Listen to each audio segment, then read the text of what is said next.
Un rapport annuel important, c'est le rapport qui a été présenté à la commission communale pour l'accessibilité, et je laisse Pascal Sauge le présenter. Oui, donc je vais essayer de m'appuyer sur... bon, je remplace Christian Abichère, qui est normalement la personne qui suit ce dossier. Je m'appuie sur quelques diapositives et je resterai à votre écoute pour les questions éventuelles à la fin. Donc, pour rappel, cette commission s'attache à faire le point sur l'état d'accessibilité de nos bâtiments, de la voirie, et lorsque c'est de notre compétence, des transports. Mais il me semblait important, dans un premier temps, de mettre en avant les démarches qui sont réalisées au sein des propres services de la ville, avec dans différents domaines qui sont moins visibles, mais qui auront à terme aussi des forts impacts auprès de nos concitoyens. Et il est important de les mettre en valeur, toutes ces actions. Elles sont regroupées dans un plan d'action handicap qui a été validé en décembre 2021 pour une durée de 4 ans. Donc celles-ci dont je vais parler, elles sont déjà entamées. D'autres vont voir le jour au cours de ces 4 ans et on reviendra vers vous pour les mettre un peu en évidence.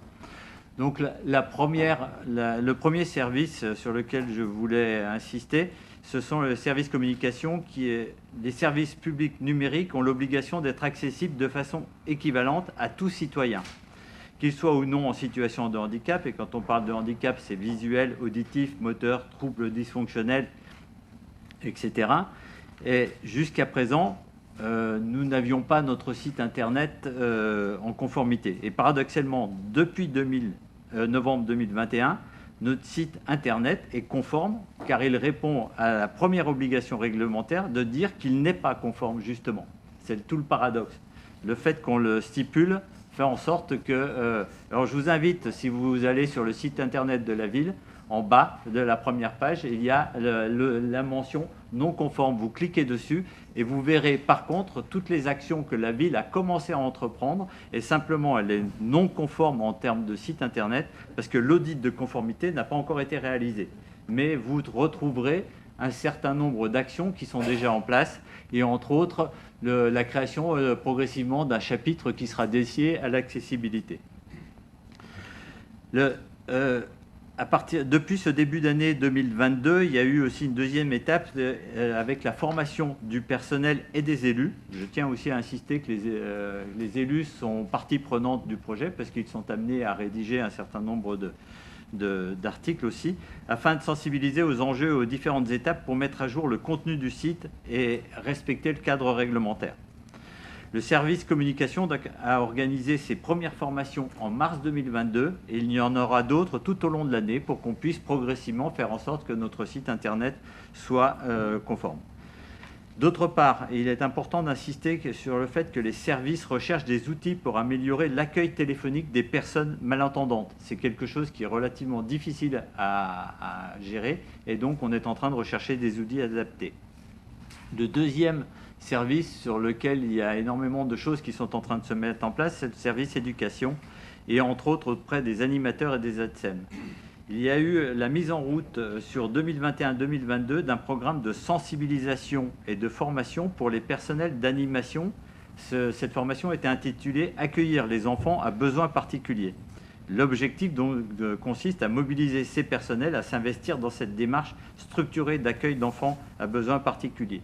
Il y a eu 150 agents formés et pour rappel, on l'a eu abordé à un moment donné, il y a eu des recrutements de personnel ATSEM qui accompagnent les élèves en situation de handicap, ce qu'on appelle les AESH. Donc sur le temps d'interclasse, il y a eu des personnels recrutés, formés et recrutés par la ville.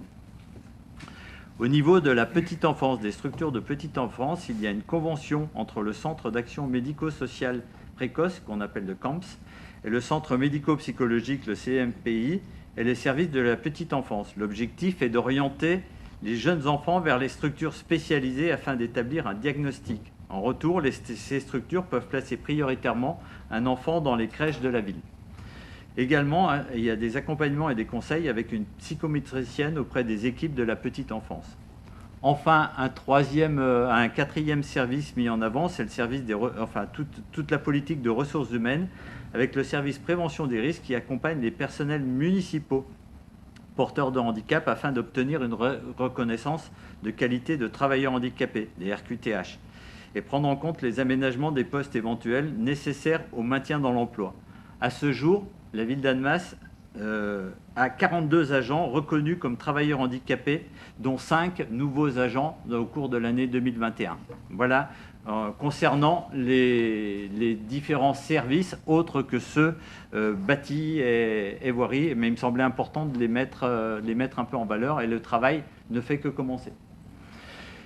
Donc, pour revenir aux actions qui ont été entreprises sur nos bâtiments municipaux, donc nous avons depuis quelques années recensé l'ensemble de nos ERP pour les mettre en accessibilité. Il faut savoir qu'au 1er janvier 2021, nous avions 65 bâtiments considérés comme des établissements recevant du public qui nécessitent une mise aux normes. Et au 31 décembre 2021, 44 bâtiments étaient déjà accessibles, et donc en fonction des travaux qui ont été faits, ce qui représente 67%.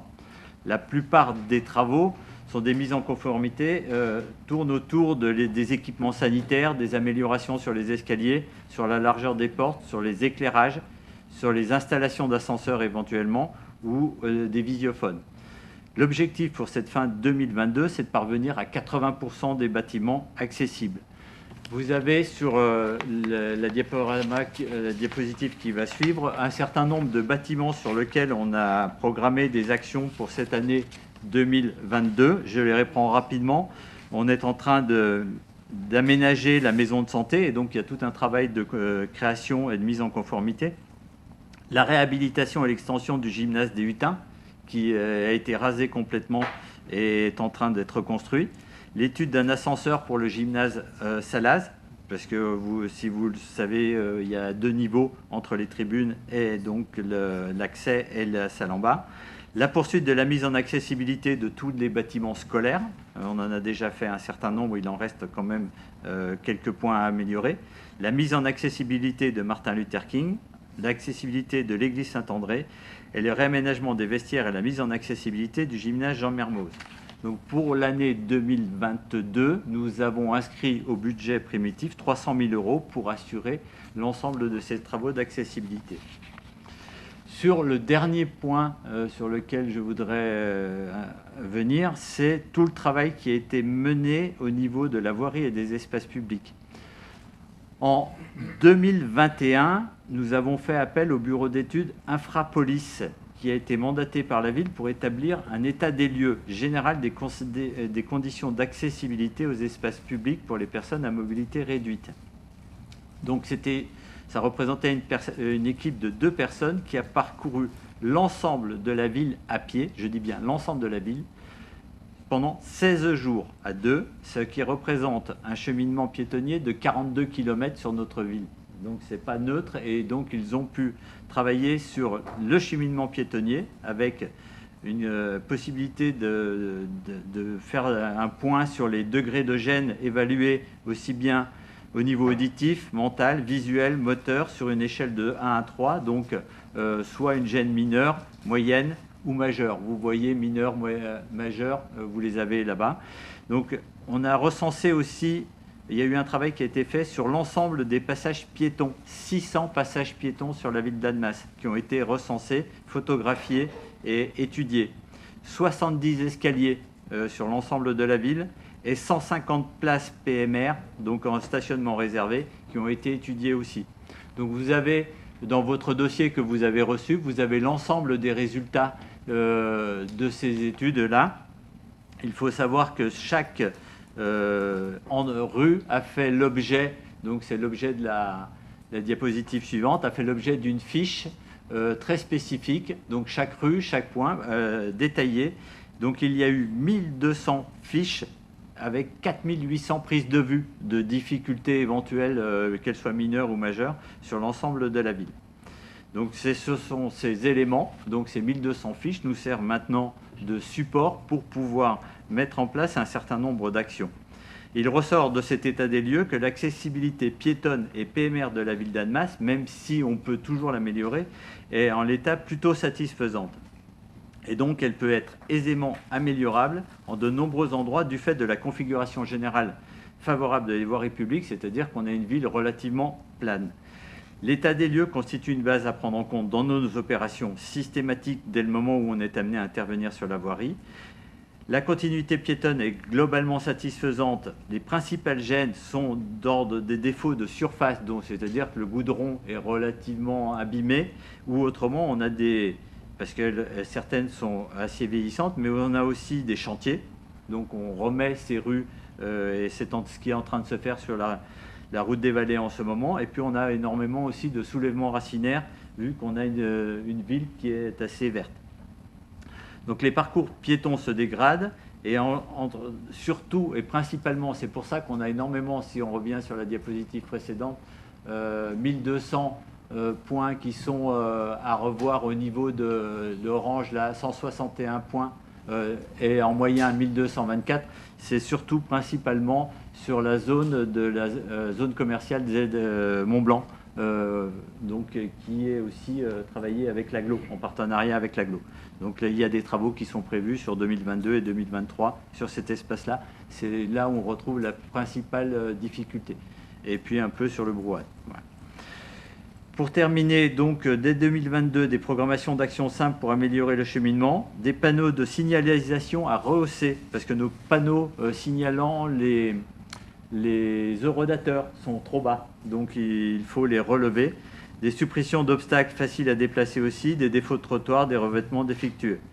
Et certaines places handicapées ont été créées ou repositionnées. Et ce qui est intéressant à signaler, c'est que ça a été fait la plupart du temps en concertation avec les riverains, et entre autres au niveau du Perrier, avec les habitants de l'espace Gauguin.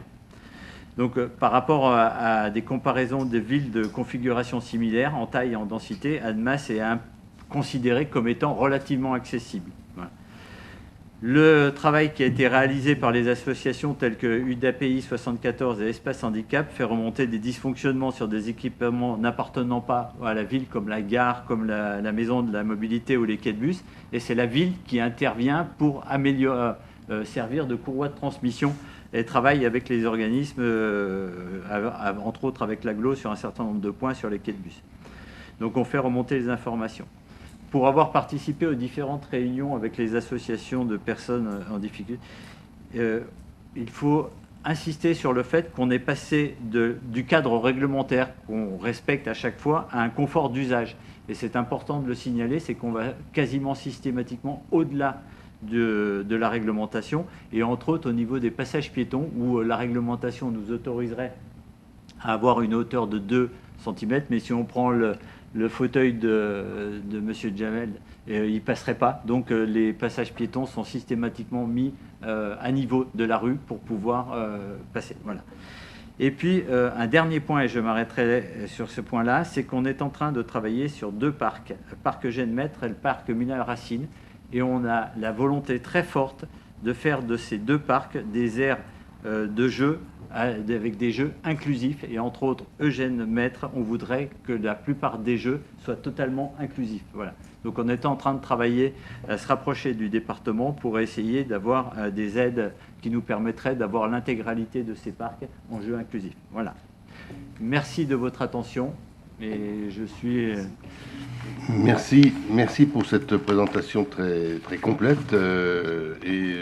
Bien évidemment, s'il y a des interventions, je vous laisse le soin de les faire. Qui est-ce qui souhaite intervenir? Madame Meka. Oui, au début de votre document, vous avez parlé de la partie communication, essentiellement la communication numérique.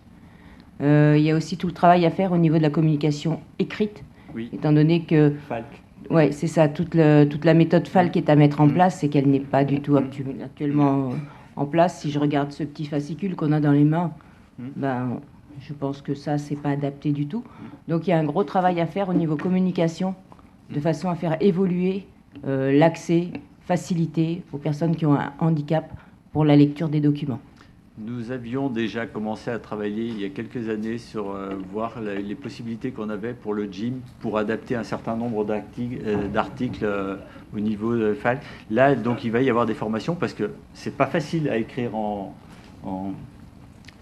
des articles en FALC. Et donc, ça fait partie des formations que nous allons avoir sur l'année 2022 et pendant les 4 ans qui vont venir, pour non seulement permettre à notre site internet d'avoir des articles qui seront écrits en langage FALC, mais aussi d'avoir le GIM et un certain nombre de documents qui seront à destination de la population sur cette manière. Donc on en est parfaitement conscient. Par contre, effectivement, à l'heure actuelle, on n'a pas ce type d'écriture dans nos publications. D'accord. Un autre point, c'était sur les passages piétons. Est-ce qu'il est envisagé à un moment ou à un autre qu'on ait des signalisations sonores sur les passages piétons? Les signalisations sonores existent déjà sur un certain nombre de passages piétons. Simplement, la difficulté, c'est que les personnes malentendantes doivent se munir d'une télécommande. Et la difficulté, c'est d'arriver à les obtenir. Donc toute la difficulté, c'est de bien informer les personnes malentendantes pour qu'elles puissent aller auprès d'organismes qui leur fournissent ces télécommandes. Mais en général, il y a des endroits où on a le sonore et le visuel en même temps. Voilà. Donc du coup, la télécommande n'est pas utile. Mais là, pour l'instant, ceux qui sont équipés chez nous sont... que sonores. Que sonores, ouais. Ok. Autre point, vous avez l'intention d'équiper, d'aménager MLK pour l'accessibilité. Il ne sera pas prévu à l'avenir des travaux sur MLK de transformation ou autre dans les années à venir, qui fait qu'on est en train d'investir dans des travaux d'accessibilité pour tout redéfaire dans peu de temps? Alors, l'accessibilité au niveau de MLK, c'est surtout pour retravailler au niveau de monter au premier étage au niveau de l'ascenseur. Après, d'autres travaux seront faits sur MLK si c'est nécessaire, mais là, j'ai pas de... Ouais. Pour l'instant, en dehors de ce que vient de dire Pascal Sauge, on n'a pas de perspective de modification profonde de MLK. On considère que MLK correspond à ce qu'on attend. On aura peut-être, dans le cadre de la ZAC étoile, des éléments qui pourraient venir en complément d'MLK, aux côtés d'MLK, entre MLK et la voie de bus, les arrêts de bus. Là, il y a un bâtiment qui est prévu qui pourrait compléter MLK.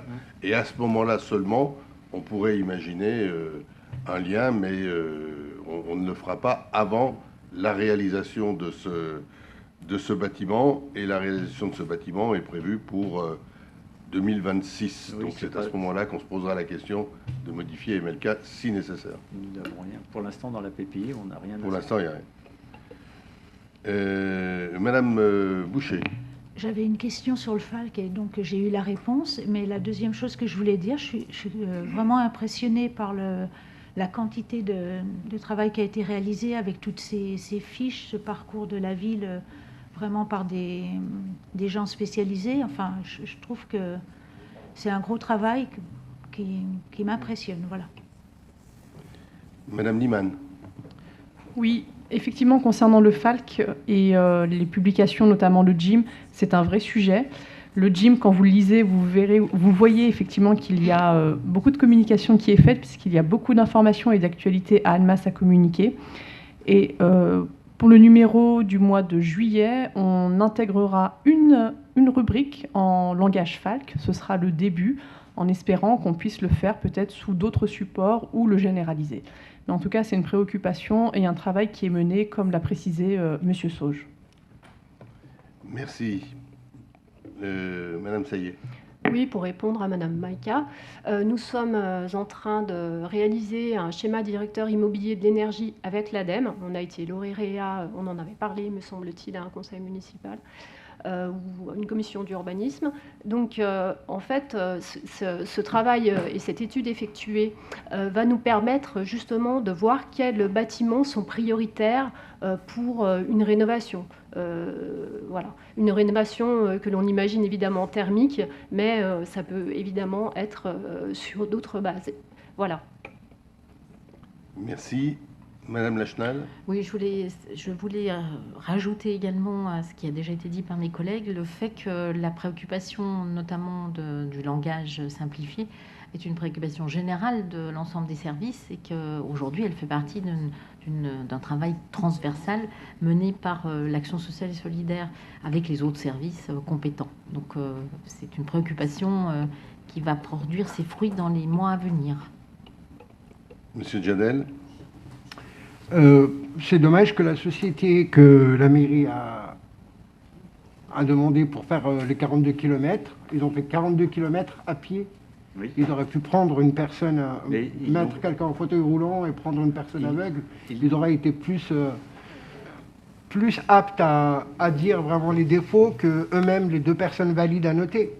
Je disais tout à l'heure dans la présentation, c'est qu'il y a eu une période avec les associations où ils ont fait un certain nombre de rues ensemble, qui étaient en fauteuil, pour voir la logique et la manière d'apprécier un certain nombre de difficultés rencontrées, et que c'est une fois qu'ils avaient défini un tableau de bord commun qu'ils ont fini par travailler. Donc ils ont travaillé quand même un certain nombre de jours avec ces associations pour définir un cahier des charges commun. Et en fin de compte, on s'est rendu compte, et nous, de manière très bête, c'est-à-dire que sur les passages piétons, par exemple, les poteaux avec tête blanche au sommet, on en mettait un peu facilement ailleurs qu'il ne faudrait. Et donc on avait trop mis de poteaux, et du coup, normalement, c'est pour orienter les personnes malvoyantes sur le passage piéton. Et nous, on en avait mis un peu trop pour attirer les personnes, mais on en faisait plus qu'il n'en fallait, par exemple. Voilà. Donc il y a des choses comme ça qui nous ont fait remonter, et on a les deux personnes ont travaillé après en fonction des références qui étaient définies par les associations de personnes handicapées. Voilà. Donc ça a été fait avec des personnes en fauteuil sur un certain nombre de choses pour attirer l'attention sur les points et les détails qu'on n'aurait peut-être pas vus, nous, effectivement. Madame Eka. Oui, là, c'est pour revenir sur le côté urbanisme. On a beaucoup de constructions à Annemasse. Est-ce qu'il est possible aussi d'inciter nos promoteurs à avoir des immeubles accessibles, avec des interphones, en effet, plus bas que là où ils sont actuellement, parce que ce n'est pas accessible à tous, des ouvertures de portes automatiques qui permettraient à des personnes avec un handicap de rentrer plus facilement, etc. Est-ce qu'on peut essayer de les motiver, de mettre ça un peu dans notre cahier des charges pour qu'ils puissent essayer de répondre au moins à ça? Alors on a le côté environnemental, mais on a aussi le côté accessibilité sur lequel il faut travailler. Je vais peut-être laisser le soin à M. Boucher de répondre, mais ils sont tenus par un certain nombre de normes nationales, et ils doivent respecter ces normes, y compris dans le cadre des permis de construire qui sont accordés. C'est par exemple le cas pour l'accès les toilettes intérieures dans chaque appartement sont définies aujourd'hui selon une dimension adaptée. C'est les normes. Voilà, les promoteurs se doivent de suivre les normes nationales. Et quand elles ne les suivent pas, il peut y avoir recours et il peut y avoir modification. Ils n'ont pas leur conformité. Il n'y a pas de conformité, oui, c'est ça. M. Boucher. Mais bien sûr, le respect des normes nationales est à mener. La conformité en dépend, bien entendu. Nous sommes attentifs à ça. Mais je suis d'accord avec vous, Madame Maïka. On peut inciter les promoteurs d'être encore plus vertueux que les normes nationales leur demandent.